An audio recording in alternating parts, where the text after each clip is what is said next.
Hello friends, आज मैं आप लोगों के लिए यूपी बोर्ड क्लास 10th का हिंदी विषय जो आपका कंपलसरी सब्जेक्ट है उसी से हिंदी सेकंड, जिसको हिंदी पद या हिंदी काव्य भी कहते हैं, उसी से मैं चैप्टर 8 पार्ट 8 श्री श्याम नारायण पांडे जी के द्वारा लिखित है हल्दी घाटी।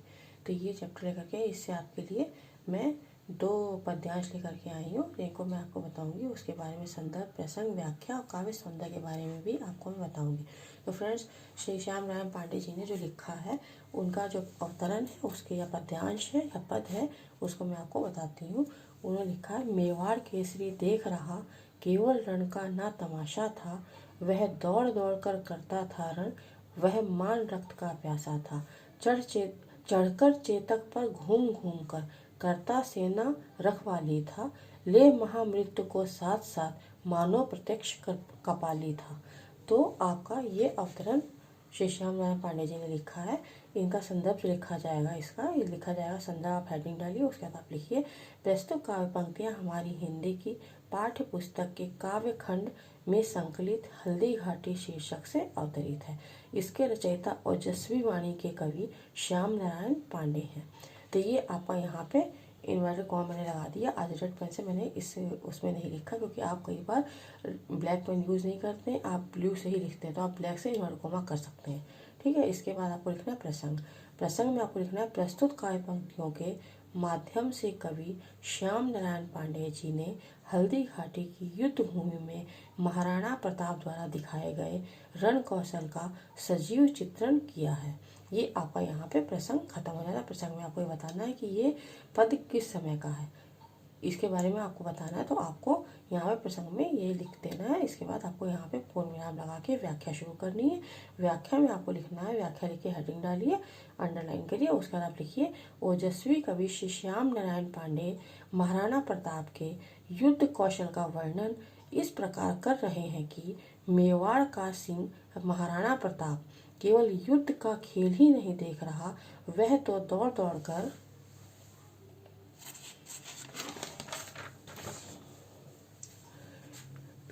युद्ध कर रहा था।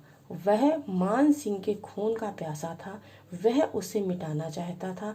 इसलिए अपने चेतक नाम के घोड़े पर बैठकर वह दौड़ते हुए मान सिंह की खोज करता हुआ अपनी सेना का रक्षक बना हुआ था। वह मानो महामृत्यु को अपने साथ साथ लेकर घूम रहा था, मानो कोई साक्षात कापालिक हो जो हाथ में रक्तपान करने हेतु कपाल पात्र धारण किए हुए हो। ये आपके पद्यांश की जो है या पद है या जो अवतरण है उसकी व्याख्या है। इसके बाद आपका आता है काव्य सौंदर्य। काव्य सौंदर्य में आपको लिखना है, भाषा शुद्ध, साहित्यिक खड़ी बोली, शैली ओजपूर्ण है, रस है वीर, छंद है मुक्त तुकांत, अलंकार है रूपक, उत्प्रेक्षा, पूर्णोक्ति प्रकाश। तो फ्रेंड्स, इसमें महाराणा प्रताप की वीरता का वर्णन किया गया है कि वो जब युद्ध के मैदान में थे उस समय उनका जो स्वरूप था उसका सजीव चित्रण श्याम नारायण पांडे जी ने किया है। इसके बाद सेकंड है आपका, सेकंड जो पद्यांश आपका वह है, चढ़ चेतक पर तलवार उठा, रखता था भूतल पानी को, राणा प्रताप सिर काट काट कर करता था सफल जवानी को। ये आपका सेकंड आपका पद्यांश है। ये 4 लाइन का है, अक्सर ये एग्जाम में आ भी जाता है और आप एक बार इसको ध्यान से पढ़ लीजिएगा। इसके बाद आता है संदर्भ। संदर्भ में आपको हेडिंग डालनी। इसके बाद आपको लिखना है, प्रस्तुत पंक्तियां हमारी हिंदी की पाठ्य पुस्तक में काव्य खंड में संकलित हल्दी घाटी शीर्षक से अवतरित है। इसके रचयिता ओजस्वी वाणी के कवि श्याम नारायण पांडे। ये आपका संदर्भ मैंने बहुत ही आसान लिखा है और इस पर मैंने इन्वर्टेड कॉमा कर दिया है, रेड से नहीं किया, क्योंकि आप को रेड पेन से या ब्लैक पेन से अगर करना है तो आप ब्लैक पेन से करें, क्योंकि ब्लैक और ब्लू 2 ही पेन आप यूज़ करते हैं एग्जाम में। इसके बाद आपको लिखना है प्रसंग। प्रसंग में आपको लिखना है कि ये पंक्तियाँ किस समय की हैं, ये जो घटना घटी किस समय की, ये आपको प्रसंग में बताना होता है। तो इसमें आपको लिखना है, प्रस्तुत पंक्तियों में कवि ने यहाँ महाराणा प्रताप के वीरता पूर्वक युद्ध वर्णन के साथ साथ उनके सिपाहियों के उत्साह का भी मनोहारी चित्रण किया है, कि उनके सिपाही भी महाराणा प्रताप को की वीरता को देख करके वो भी उत्साह से भरे हुए थे और युद्ध क्षेत्र में वो भी अपने दुश्मनों को परास्त करने के लिए युद्ध कौशल कर रहे थे। ठीक है। इसके बाद आपको लिखनी है व्याख्या।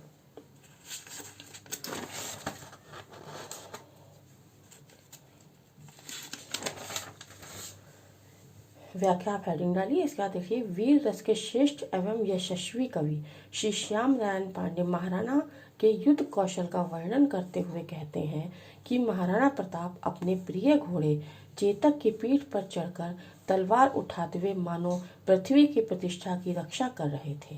पूर्ण विराम। यहाँ पे आपको पैराग्राफ चेंज कर देना है। इसके बाद आपको लिखना है सेकंड लाइन से, वह अपने शत्रुओं के सिरों को काट काट कर अपनी जवानी का पौरुष दिखा दिखा कर सफल बना रहे थे।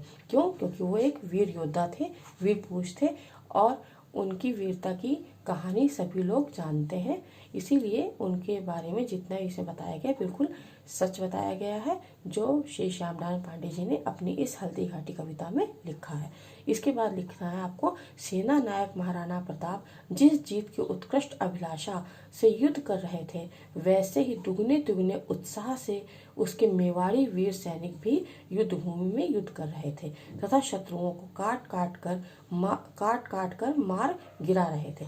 तो यहाँ पे जब उन्होंने अपने देखा कि उनके जो सेना नायक हैं, जो उनके सेनापति हैं महाराणा प्रताप, उनके उत्साह को देख करके जो उनके सैनिक थे वो भी उन्हीं की तरह अपने युद्ध में अपने कार्य को कर रहे थे, कि वो भी अपने दुश्मनों से युद्ध में लोहा मोल ले रहे थे और उनके प्रति अपनी जो उनके युद्ध कौशल था, जो उनको मारना था, वो अपने दुश्मनों को मारकर युद्ध भूमि में गिरा रहे थे।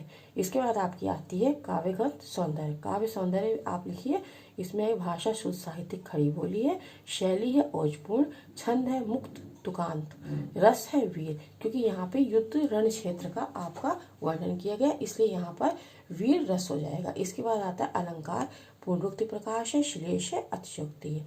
तो फ्रेंड्स, आपको मेरा ये वीडियो अगर पसंद आया तो कमेंट जरूर करिएगा। और इस वीडियो में इतना ही फ्रेंड्स। मेरे इस वीडियो को लाइक करिए, शेयर करिए। जो भी मेरे चैनल पर नए हैं, मेरे चैनल सब्सक्राइब करिए, जिससे कि आप तक मेरा नया वीडियो सबसे पहले पहुँचे।